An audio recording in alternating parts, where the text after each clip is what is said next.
Troisième partie, le face-à-face avec un invité exceptionnel, le directeur sportif du MSB. Oui, vous l'êtes, Vincent Loriot. Bonsoir. Bonsoir Antoine. Merci d'être avec nous sur l'MTV Sarthe.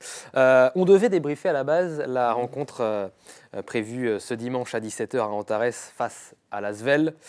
La grève des contrôleurs des aéroports parisiens a rendu impossible malheureusement le voyage de l'Asvel. Le match est reporté le 4 avril.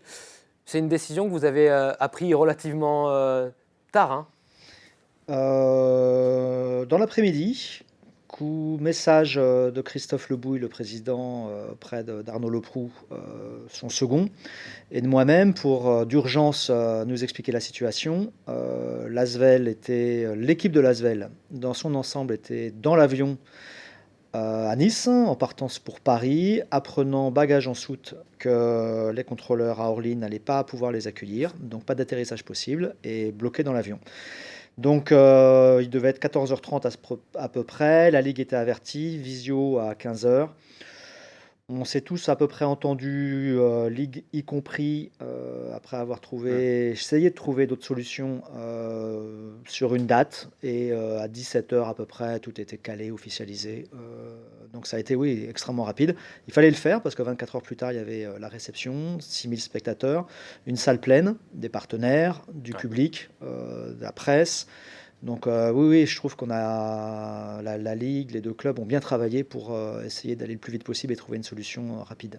J'en profite pour indiquer aux spectateurs et aux supporters des Tangos qui avaient prévu d'aller au match que les places sont toujours valables pour le prochain match. Donc ce même match contre l'Asvel le 4 avril prochain, et que vous pouvez également échanger le billet si jamais vous n'êtes pas disponible sur ce mardi 4 avril. Ce week-end, c'est la Leaders Cup, quart de finale, et qui se déroule face à Cholet. Nouveau derby, ça sera le 3e de la saison tout de même, hein, ce fameux MSB Cholet. Le MSB a déjà gagné les 2 premiers en championnat. Généralement, quand on dit une fameuse phrase, jamais 203. Ouais.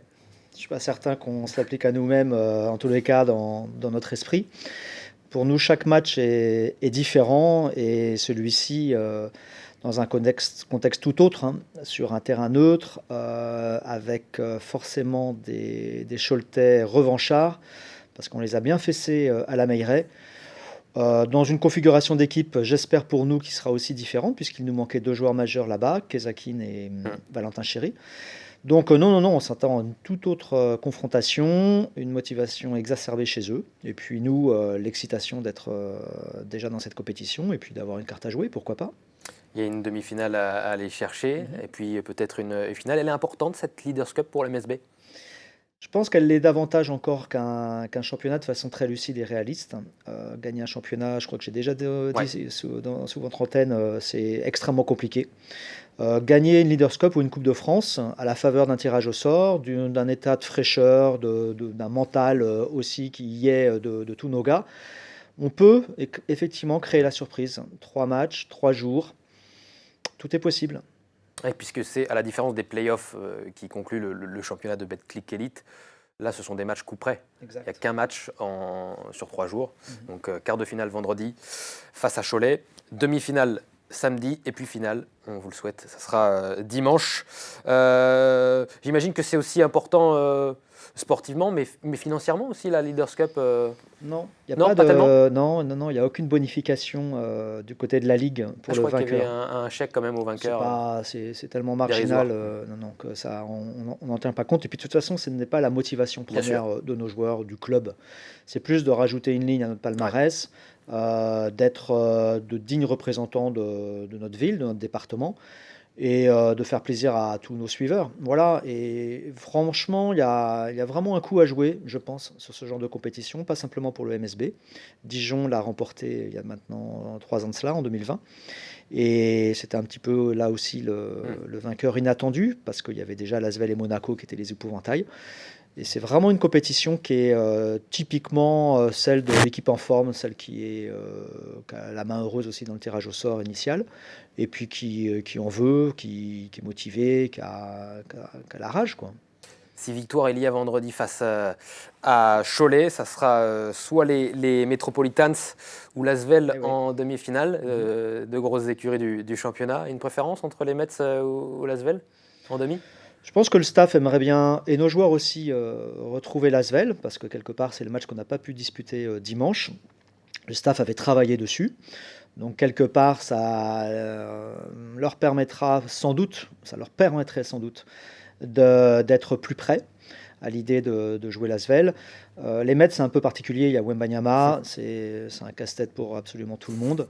Mais non, je pense qu'il y a une volonté de jouer l'Asvel. J'ai bien vu samedi, pardon, à l'entraînement, lorsqu'on a dû annoncer à nos joueurs vaillants, parce qu'ils ne l'étaient pas tous, que le match était reporté. Il y avait très étonnamment une énorme déception de leur part, alors qu'on n'était pas loin s'en faut en présence de toutes nos forces vives. Ouais.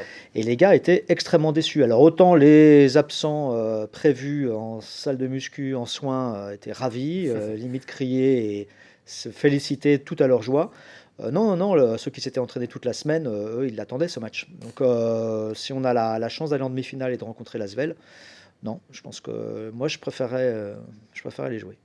La transition est parfaite puisqu'on va parler justement de cette infirmerie plutôt bien remplie en ce moment du côté du MSB malheureusement. Faisons le point sur les blessés. On parle de Kazaka Jamikin, déjà un élément important de cet effectif.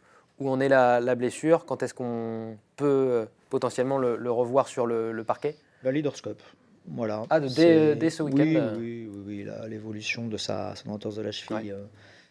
Contracté juste avant Cholet, 2 jours avant Cholet, étant vraiment en bonne voie de guérison. Donc on peut imaginer qu'il sera là à la Leaders Cup. Terry Terpet? De même. Pour la Leaders Cup.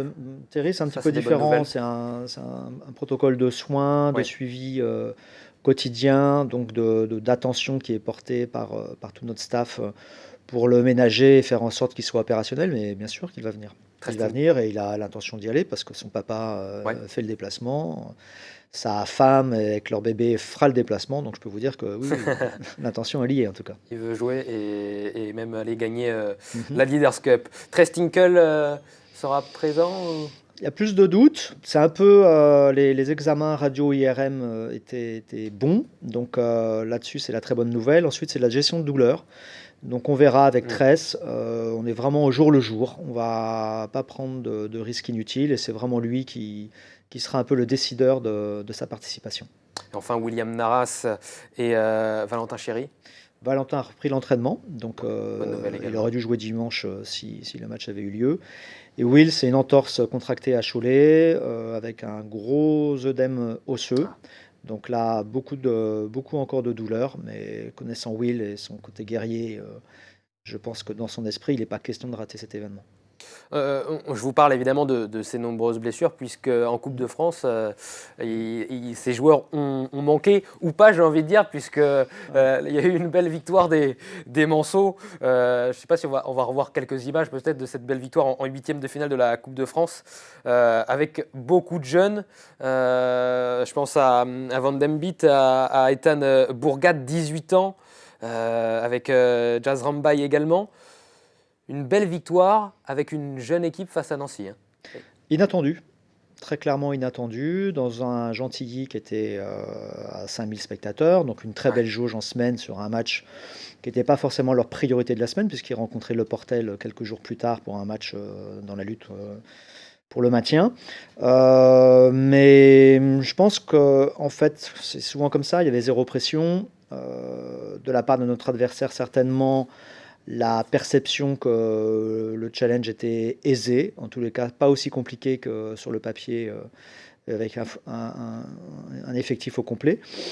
Et puis au fur et à mesure du match, nos joueurs étaient là, présents, en tête ou accrochés. Et puis la confiance a gagné leur rang au fur et à mesure du match. Celle des Nancéiens a commencé à s'éroder. Et ça s'est joué sur la toute fin, avec un groupe exceptionnel d'énergie, d'abnégation, de fraîcheur et d'enthousiasme, avec les cadres évidemment très présents, mais bien supportés par cette bande de gamins. On retrouvera donc le MSB. Bravo aux jeunes joueurs du Mans FC. Pardon. Ça, c'est le défaut d'avoir plusieurs sports à gérer. Les jeunes joueurs du MSB qui ont su se qualifier pour les quarts de finale de cette Coupe de France. Qualification en quart, ça sera mi-mars.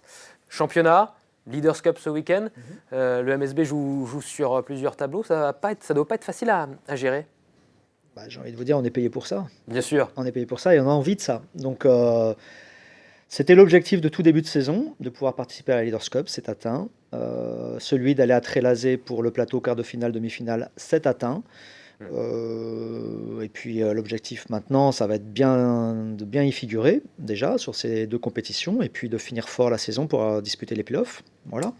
Donc la gestion, elle est plus facile lorsqu'on est dans la feuille de route qui a été donnée en tout début de saison à tous nos joueurs et celle aussi qu'ils se sont donnée. Donc eux-mêmes sont excités. Et je pense qu'au contraire, si aujourd'hui on leur apprenait que, surtout avec le forfait de dimanche dernier, qu'il y a 2 semaines de break, 3 semaines de break avant le prochain match à Fos le 3 mars, non, ils ne seraient pas heureux. Donc là, non, c'est très bien. C'est sûr qu'on garde les joueurs mobilisés du côté du MSB avec donc une saison pleine pour les tangos et pourvu que ça dure.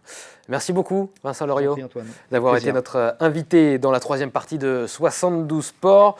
On se retrouve dans la 4e et dernière partie de cette émission pour parler de sport automobile avec Arnold Robin et le papa Didier Robin qui viennent nous parler du projet 24. À tout de suite.